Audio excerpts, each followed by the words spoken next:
Welcome back guys.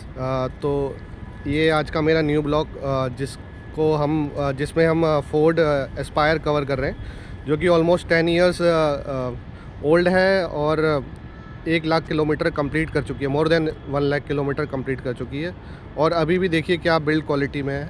मैं आज इसका रिव्यू करने जा रहा हूँ और रिव्यू भी आज इनका जो आज के प्रेजेंट टाइम पे जो ओनर है मिस्टर परमजीत जी, जो मेरे बहुत अच्छे फ्रेंड हैं, उनके साथ करने जा रहा हूँ। चलिए आज आइए उनके साथ मतलब क्वेश्चन एंड आंसर जो सेकेंड हैंड गाड़ी में उनको फेस करने पड़े या जो आज के टाइम पे वो फील कर रहे हैं गाड़ी को रिलेटेड, वो आपसे बात करते हैं। परमजीत जी इस गाड़ी के प्राउड ओनर फोर्ड एस्पायर के। परमजीत जी, तो अपने बारे में कुछ बताइए। नमस्कार, मेरा नाम परमजीत है और मैं इस गाड़ी का सेकेंड ओनर हूँ। और ये गाड़ी मैंने फरवरी में ख़रीदी थी, काफ़ी सर्च करने के बाद। इसमें अभिनव जी ने भी काफ़ी भूमिका निभाई है। तो आपने फोर्ड एस्पायर क्यों ही चूज़ करी? कोई और 3-4 थे आपके माइंड में या फोर्ड एस्पायर ही लेनी थी? मेरे माइंड में हुंडई की एक्सेंट थी, जो अभी एक्सेंट की स्पेलिंग हुआ नई वाली एक्सेंट, और डिज़ायर। तो उनकी बिल्ड क्वालिटी को लेके थोड़ा डाउट था। मैंने कहा जब सेकंड हैंड ही लेना है तो थोड़ा सा एक प्रीमियम में ले जाए। फिर मैंने वॉक्सवैगन पोलो को भी सोचा था और वेंटो को भी सोचा था कि मैं वेंटो भी कंसिडर करता था। मेरे को सेकंड हैंड ही लेनी थी और 4-5 साल चलाना ही था। तो प्राइस वाइज मैं जब चेक कर रहा था तो मेरे को डिज़ायर और एक्सेंट से सस्ती वेंटो भी मिल रही थी और ये फाइनली ये मेरे को मिली फोर्ड की इको एस्पायर। तो मतलब डिग्गी विग्गी भी इसमें अच्छा खासा आप देख सकते हैं। तो मेरा सारा पर्पस इससे सॉल्व हो जाता है। और इसको लिया मैंने, हालांकि कॉस्टिंग को लेके नए थे तो मार्केट में हमें पता नहीं था कि कितने में क्या। सेकेंड हैंड मार्केट में प्राइस का कुछ भी पता नहीं कर सकते एग्जैक्ट क्या। हाँ, वही मैं पूछने वाला था। मतलब आपने जैसे ली ये, तो सेकेंड हैंड मार्केट तो आजकल बहुत ज़्यादा चोरी चकारी इसमें है, कुछ बताए और निकलता कुछ और है गाड़ी में। तो आपको क्या क्या चैलेंजेस फेस करने पड़े, वो थोड़ा सा आप जर्नी अपनी बताओ। देखो, हम कई डीलरों के पास गए, देखा उन्होंने, वो बोलते हैं कि देखो सर हमारे पास गाड़ी ये आई हुई है, ये कोई पेंटेड नहीं है, सिंगल ओनर है, कुछ भी नहीं काम हुआ है। तो फिर उसको थोड़ा चला चुन के चेक वक करते थे। फिर मतलब वो आधे घंटे में पता चल जाता था कि यार इसमें तो पेंट भी हुआ पड़ा है, इसके तो ये भी चीज़ चेंज हुई पड़ी है। तो फिर वो सिर्फ एक ही वो बोलते थे हमारे पास सर्विस रिकॉर्ड मिलता है। फिर वो हालांकि आजकल बहुत सारी वेबसाइट्स हैं, उस पर आप निकाल सकते हो। वैसे ये आपने फोर्ड की 10 साल पुरानी एस्पायर आपको मतलब ऑन रोड कितने की पड़ी? ऑन रोड मतलब आपकी जो खरीदी। इसमें भी एक बड़ा इंटरेस्टिंग है। तो ये मेरे को जब मैं देखने गया था और भी कई सारी सेकेंड हैंड गाड़ियाँ देखी थी, तो कंपेयर टू अदर गाड़ियाँ जो थी, एक्सेंट थी, उसमें डिज़ायर भी थी, तो मेरे को ये देख के ना पसंद आ गई। और माइलेज का कुछ ज़्यादा है क्योंकि रनिंग भी मेरी बहुत कम है, 8 किलोमीटर जाना 8 किलोमीटर आना। तो मैंने कहा चलो ठीक है, इतना तो चल सकता है। तो इसको मैंने मेरे से एक गलती क्या हुई कि मैंने उसको जल्दबाजी में टोकन मनी दे दी, जिसकी वजह से मैं उसमें नेगोशिएट नहीं कर पाया। तो ये थोड़ा सा मेरे को है कि मैं कुछ देना नहीं था। क्या ये आपकी पहली सेकेंड हैंड कार थी या इससे भी पहले कोई सेकेंड हैंड कार ले चुके? मेरे पास हुंडई की सेंट्रो थी एक्चुअली, वो मेरे को मेरे फ्रेंड ने ही दी थी। अच्छा। वो गवर्नमेंट जॉब में थे तो उनका महाराष्ट्र में तो मतलब एक ट्रस्ट था कि किसी की चली हुई या अपने नॉन की किसी की ले रहा हूँ। सिंगल हैंड सिंगल ओनर गाड़ी या नॉन की अगर मिल जाती है किसी की तो वो आप कंसिडर कर सकते हो, बहुत अच्छा चल जाती है। वो मैंने 5 साल रखी थी। 5 साल में सिर्फ मेरे को साल का 2000 का खर्चा आता था। उसके बाद फ्यूल डाल के मैं चलाता था, उसमें कुछ नहीं था उसमें। तो मेरा एक्सपीरियंस काफ़ी अच्छा था प्रीवियस जो सेकेंड हैंड गाड़ी के साथ। तो जब मेरे को ये पता चला कि ये फर्स्ट ओनर है, तो उन्होंने मेरे को थोड़ा सा बताया कि ये गवर्नमेंट जॉब में थे और ये लेडी ड्राइव करती थी मार्केट ड्राइव। तो मेरे को लगा कि चलो ठीक है, कंसिडर कर सकते हैं। तो इसको मैंने ले लिया। सिर्फ मेरे को जो इसका प्राइस एक्चुअल में देना था वो नहीं, उसमें थोड़ा सा रह गया, मैं ज़्यादा दे के आ गया, नेगोशिएट बेसिकली नहीं कर पाया मैं। तो आप इसकी प्राइसिंग के बारे में बोल रहे थे कि आप जितना एक्सपेक्टेड था, मतलब आप जितना बजट लेके चल रहे थे, आपने थोड़ा सा ज़्यादा पे कर दिया। आपको ये लगता है आपकी परचेज? जी, मेरे को लगता है कि कि मेरे को थोड़ा सा मतलब थोड़ा आपने रश में ये हाँ। डिसीजन ले लिया है, हाँ, ये अदरवाइज थोड़ा सा बेटर डील मिल सकती थी। थोड़ा सा मिल सकती थी, एक मेरे को मिली भी थी, वो एक दिन में डिले हो गया था, तो मेरे को इससे अच्छी प्राइस में था और सेम ही गाड़ी थी, वही फर्स्ट ओनर ही थी, तो मैं एक दिन डिले हो गया तब तो वो गाड़ी निकल चुकी थी। चलिए, अदर बात तो ये रही कि आपको कितने में मिली। अब मैं ये जानना चाहता हूँ, चलो आपने जितने पैसे दिए तो दिए, अब इसकी ड्राइवेबिलिटी या आपका सेटिस्फेक्शन लेवल इस गाड़ी को लेने के बाद कितना है, और आपको क्या क्या इसमें मतलब फील गुड फैक्टर लगते हैं फोर्ड एस्पायर अगर आपने अभी चला रहे हैं, और आपने क्या क्या मॉडिफिकेशंस कराए हैं, जिसमें आपके कितने कितने पैसे लगे हैं, वो भी प्लीज़ एक बारी व्यूअर्स को बता दिए, ताकि अगर वो ले इन फ्यूचर अपना ले प्लान करे कोई भी फोर्ड एस्पायर 2016-17 जो भी मतलब सेकेंड हैंड यूज़ कर सकते हैं, तो क्या क्या चीज़ें देख ले, और मतलब क्या क्या वो मतलब वो ले सकते हैं इससे आपकी वीडियो से। हाँ परमजीत जी, आप बताइए। सेकेंड हैंड गाड़ी लेने में आपने देखा होगा यूट्यूब पे बहुत सारे ऑलरेडी वीडियोस बड़े हुए हैं, बताया कि ये चेक करना है, वो चेक करना है, मतलब कभी डिग्गी खोल के दिखाएंगे, कभी बोनट खोल के, ये सब चीज़ें ठीक है, लेकिन मेरा मानना है कि कुछ चीज़ें ऐसी हैं कि हम भी चेक ही नहीं कर पाएंगे उसको। जैसे इंजन के अंदर कुछ माउंटिंग्स एक रबड़ वबड़ की होती है, तो जब तक मैकेनिक प्रॉपर नहीं चेक करेगा आप कर ही नहीं पाओगे। बिल्कुल सही कह रहे हैं। जैसे मैंने भी अपने लिए एक होंडा ब्रियो ली है ना, उसमें इतने सारे चाइल्ड पार्ट्स की डिफ़ॉल्टर है, मतलब वो हाँ। इतने ज़्यादा ख़राब है, ताकि वो मतलब नॉर्मल लेमैन बंदा उसको जस्टिफाई नहीं कर पाएगा कि हाँ भाई मैं सही गाड़ी ले रहा हूँ या गलत ले रहा हूँ, और बाद में खर्चे आते रहते हैं। सही कह रहे हो अभिनव।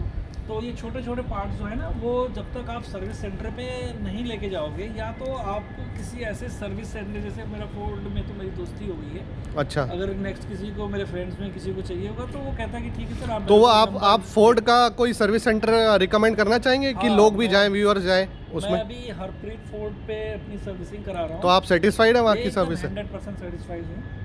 वहाँ पे पार्ट्स का भी कुछ वो नहीं है। मैंने लास्ट सर्विस कराई थी तो इसकी कॉस्टिंग आई थी, जो मैंने लेने के बाद, अभी तो मैंने 10,000 चला दी है, लेने के बाद मैंने 1 महीने बाद ही करा दी थी, तो 6,000 की पड़ी थी, अभी मैंने 4,000 ऑलमोस्ट। मतलब आपका मानना है कि अगर कंपनी की कार ली है तो आप कंपनी में ही वो सर्विस कराओ? हाँ जी, एक तो जेन्युइन पार्ट्स मिलते हैं और उसमें गारंटी भी मिलती है, भरोसा भी रहता है। ओके। तो मेरा मानना ये है कि हमें सर्विस सेंटर पे ही करानी चाहिए। बाकी और भी प्लेयर्स हैं, मैं किसी का नाम भी लूँगा, लोग बोलते हैं कि सही बात है। ये कर लेते हैं, लेकिन जैसे अभी मैं कहीं गया था तो उसने मेरे शूज़ का बताया था, कह रहा किसी एक कंपनी का लगा लो, बी कंपनी का लगा लो, सी कंपनी का लगा लो, तो प्राइस देखा तो सेम ही है। मैंने कहा जब सेम प्राइस में लगाना है तो कंपनी से ही लगा लेते हैं, बाहर क्यों लगवाना। और मैंने ये देखा आपकी गाड़ी 2015 है, इसमें फिर भी एयर बैग दे रखी है। उस टाइम कंपनी इतना फ्यूचरिस्टिक थी मैंने तो कि एयर बैग दे के चलती थी। डुअल एयर बैग है इसमें आगे। इसमें ऐसे हिडन फीचर्स हैं, जैसे अभी रोड जैसे स्टार्ट, एक बारी आपने शायद मेरे को डिग्गी का भी दिखाया था, एक बारी प्लीज़ करके दिखाइए व्यूअर्स को। अपने रिमोट से ही ओपन हो जाती है। ये देखिए 10 साल पुरानी, ये देखिए ये है फोर्ड का। ये भी रहता है, उसमें 1-2 और फीचर्स हैं। और एक फीचर आपका वो भी है, जब आप अनलॉक करते हो एक बारी व्यूअर्स को वो भी दिखा दी, इसकी पार्किंग हेडलाइट जल जाती है ऑटोमेटिकली। ये ऐसे जल जाती है। ये देखिए दोस्तों, क्या इसमें फीचर आते थे, 10 साल पुरानी फोर्ड की गाड़ी में आए हैं। कैन यू बिलीव कि क्या क्वालिटी देते थे, इसलिए लोग फोर्ड को अभी भी याद करते हैं। होपफुली कम बैक हो जाए किसी कारणवश। परमजीत जी, आप कुछ ट्रांसफरशिप ओनर के लिए बता रहे थे कि आपने जब इसका लिया तो आपको कुछ प्रॉब्लम फेस करनी पड़ी, वो थोड़ा सा बताइए, ताकि व्यूअर्स को जो गाड़ी लेना चाह रहे हैं सेकंड हैंड, वो थोड़ा सा एक चेक रखे अपने पास, कुछ होल्ड रखे, ताकि इतना मजबूर ना हो जाए वो ना डीलर्स के पास में कि बार बार चेस कर रहे हैं उनको, आरसी के लिए कब आएगी आरसी। तो आपके साथ में क्या हुआ वो बताइए प्लीज़ हाँ ना, थोड़ा वो सा। आप सही कह रहे हो कि मैंने पूरी पेमेंट दे दी थी, और ओके। उसने कहा था कि 5,000 जो है मेरे को आप एक्स्ट्रा दे दीजिए, अच्छा, और मैं आपको गाड़ी ट्रांसफ़र करा के दूंगा। तो मैंने कहा ठीक है। ये गाड़ी वैसे आपने ली कहाँ से थी, कौन से मार्केट से? मैंने ये है पंजाब, इधर विकासपुरी। विकासपुरी, हाँ, करेक्ट। विकासपुरी से ली थी। तो वहाँ पे जिनसे ली थी तो उन्होंने कहा कि मैं इसे ट्रांसफ़र करा के दे दूँगा, तो मैंने पेमेंट उनको कर दी थी। ओके। लेकिन वो पेमेंट देने के बाद आज हो जाएगी, कल हो जाएगी, परसों हो जाएगा, 1 महीना करते उन्होंने पूरे के पूरे 4 महीने लगा दिए, अब जाके मेरे पास आरसी आई है। तो मेरे को ये लगता है कि अगर मैंने वो 5,000 नहीं दिए होते, मैंने उनको ये बोला होता कि आप आरसी ट्रांसफ़र करिए, बाकी का पैसा लीजिए, तो शायद मेरा जल्दी काम हो जाए। तो मतलब दर्शकों को क्या इसमें क्या कर सकते हैं वो, मतलब अगर जो लेना चाह रहे हैं सेकंड हैंड? अगर ले रहे हो तो कुछ अमाउंट रोकिए, 2000, 3000, 4000, 5000, एटलीस्ट 5000 तो रोकिए, और उनको बोलिए कि after transfer of the RC payment will be done. इसमें भी कंडीशन है कि डीलर मानता ही नहीं मानता? डीलर मानता नहीं है, थोड़ा सा है दिक्कत। और अगर आप डीलर मानता नहीं है, लेकिन आप क्या कर सकते हैं, सेकंड हैंड में कोई ज़्यादा चॉइस बनती तो है नहीं, तो मजबूरी में कराना पड़ता है, लेकिन आप कर सकते हैं एक बार नेगोशिएट करके। परमजीत जी, आप ये बताइए, आपने गाड़ी में इतने दिन से चला रहे हैं, इसको वैसे कितना टाइम हो गया ऑलमोस्ट लिए हुए आप? 1 ईयर हो गया मेरे को। अच्छा, 1 ईयर हो गया। तो आपने कुछ जो मॉडिफिकेशन कराई है नेसेसरी, मैं देख रहा हूँ वैसे तो आपने गाड़ी जो है स्टॉक ही रखी हुई है, तो जो थोड़ी बहुत इसमें आपने अपने कन्वीनियंस के लिए मॉडिफिकेशन कराई है वो थोड़ा सा बता दीजिए, और गाड़ी में क्या क्या फीचर्स हैं वो बता दीजिए थोड़ा मैंने सा। कुछ भी इसमें मॉडिफिकेशन नहीं कराया है, सिर्फ एक मैंने ये एंड्रॉयड सिस्टम लगाया है, वो नेविगेशंस के लिए कभी मेरे को जरूरत पड़ती है। ओके। बाकी एज इट इज़ गाड़ी है, कुछ इसमें मॉडिफिकेशन नहीं कराया हुआ है।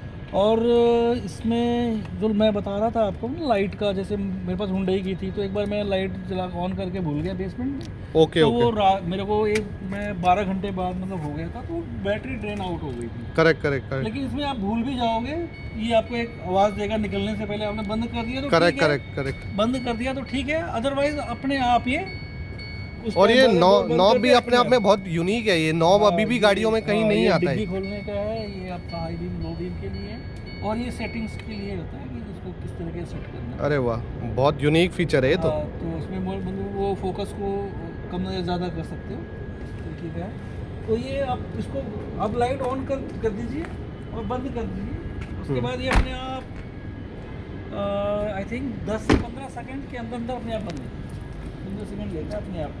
तो टेंशन नहीं है कि मैं लाइट भूल गया, मेरी बैटरी नहीं अच्छा, डिस्चार्ज हो जाएगी, ऐसा कुछ है नहीं। वैसे आपने 2 लाख जो भी समथिंग अप्रॉक्स खर्च करे, आप कितना सेटिस्फाइड है कि आपकी परचेज अच्छी रही?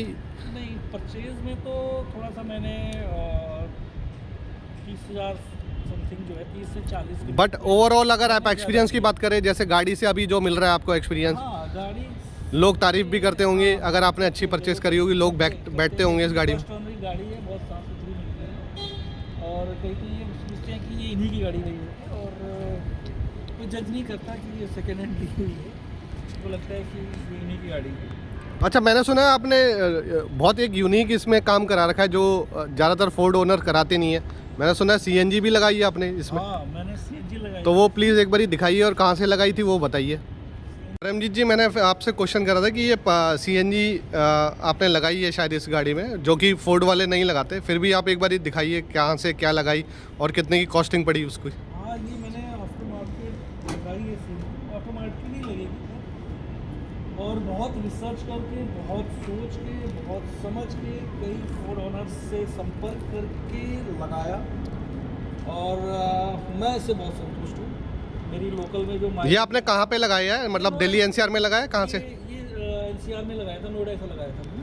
अच्छा, इसके बगल में ही है, तो मैंने नोएडा से ही, नोएडा सेक्टर 16 से आपने बताया था मेरे को। मार्केट है वहीं से लगवाया। अच्छा, मतलब मैं थोड़ा सा और करता तो थोड़ा सा और बढ़िया फिट एंड फिनिशिंग हो जाता, लेकिन ठीक है, ऑल ओवर जिस प्राइस में मैंने लगाया था वो ज़्यादा पैसे भी। और आप रिवील करना चाहेंगे आपने कितने में लगाई है CNG किट? ये मैंने मतलब ये गाड़ी को ऑन पेपर पे लेके 33,000 दी है। 33,000। और एक किस कंपनी की है वो आप बता सकते हैं कि आप? हाँ, मोटोजेन की लगी। मोटोजेन, ओके।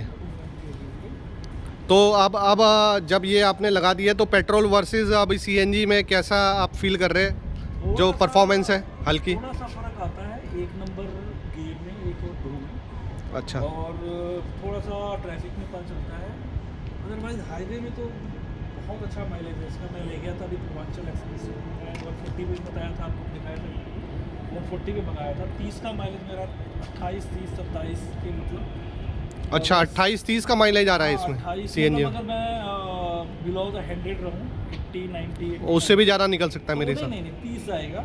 30। देखा बीच बीच में, क्योंकि तो उसमें आप फुल लोडेड थे, डिग्गी में लगेज था या नहीं था उस टाइम पे? हाँ, नहीं कुछ नहीं था। ओके, जब आपकी 30 माइलेज आई तो डिग्गी खाली थी आपकी? हाँ, कुछ नहीं था, बस ये। और आप एक पैसेंजर थे या 2 पैसेंजर? अकेले ही गया मतलब। Okay okay. आते हुए मैं किसी के साथ, किसी को लेके आया था, लेकिन जाते हुए मैं अकेले गया था। ओके। तो हर एक स्टेशन मतलब 100 किलोमीटर 150 किलोमीटर पे स्टेशन मिल जा रहा था, तो मैंने वो रीडिंग्स को रिसेट करके और भरवाने पे कितना चला था मैं उस हिसाब से मैंने निकाला था। तो 27 की भी एक बार लिखी मेरे को, 28 की भी और एक बार 30 की भी लिखी थी पूर्वांचल एक्सप्रेस। ओके। और मैं तो पेट्रोल में तो हाँ, पेट्रोल आपको आजकल तो अफोर्डेबल हो गया। अफोर्डेबल हो गया है। परमजीत जी, आपने पूरी अपनी जर्नी एक्सप्लेन कर दी, आपने क्या क्या मॉडिफिकेशन कराए इस गाड़ी के साथ में और कैसा आपको माइलेज दे रही है वो सब आपने बता दिया। एक लास्ट फाइनल वर्डिक्ट बता दीजिए, मतलब अगर हमारे व्यूअर्स भी जाना चाह रहे हैं कोई भी सेकेंड हैंड गाड़ी की, तो क्या क्या 3-4 स्टेप्स देख लेने चाहिए और उनको कैसे अपनी परचेज़ को हैप्पी बनाना चाहिए कि आगे उनको मतलब बेनिफिट मिले। तो आप फाइनल कुछ मैसेजेस दे दीजिए व्यूअर्स के लिए जो भी इस वीडियो को देखेंगे। व्यूअर्स के लिए मेरा एक पहला कहना ये होगा कि सेकेंड हैंड गाड़ी लेते वक्त जल्दबाजी ना करें, बहुत बड़ी मार्केट है, और कोशिश कीजिए कि आपके किसी कलीग की मिल जाए या जान पहचान की मिल जाए। जैसे आप किसी अपार्टमेंट पे रह रहे हो या किसी अपार्टमेंट में नौकरी कर रहे हो, जान पहचान की मिल जाए तो उसको फर्स्ट प्रेफरेंस दीजिए। और सेकेंड हैंड गाड़ी अगर आप डीलर से ले रहे हैं तो उसको बोलिए कि भाई 2000 रुपये एक्स्ट्रा ले लो, 5000 एक्स्ट्रा ले लो, लेकिन मेरे को जेन्युइन चीज़ दे, बता दे कि इसमें लगना क्या है, आप ये खरीदने के बाद काम कितना होना है तो सही है। नहीं तो आप खरीद तो लोगे 2-2.5 लाख 3 लाख के, पता चला कि उसमें 50,000 का काम करवाना है तो वो बेकार रहेगा और आपको जेन्युइनिटी भी नहीं मिलेगी, आप कहीं ना कहीं उससे अनहैप्पी रहेंगे। तो जल्दबाजी ना करें, सोच समझ के डिसीजन लें और डॉक्यूमेंट्स भी प्रॉपर चेक कर लें। में आरसी की कुछ अमाउंट रोकें और जब चढ़ जाए तो उसको पैसे पे करें। ओके, तो यही 3-4 चीज़ें हैं आप मतलब जो व्यूअर्स हैं वो अपने अगर परचेस कर रहे हैं सेकेंड हैंड गाड़ी, ये लोग ध्यान में रख सकते हैं। चलिए, थैंक यू परमजीत जी, आप अपना जो पॉइंट ऑफ व्यू है साझा करने के लिए हमारे चैनल पे। Thank you.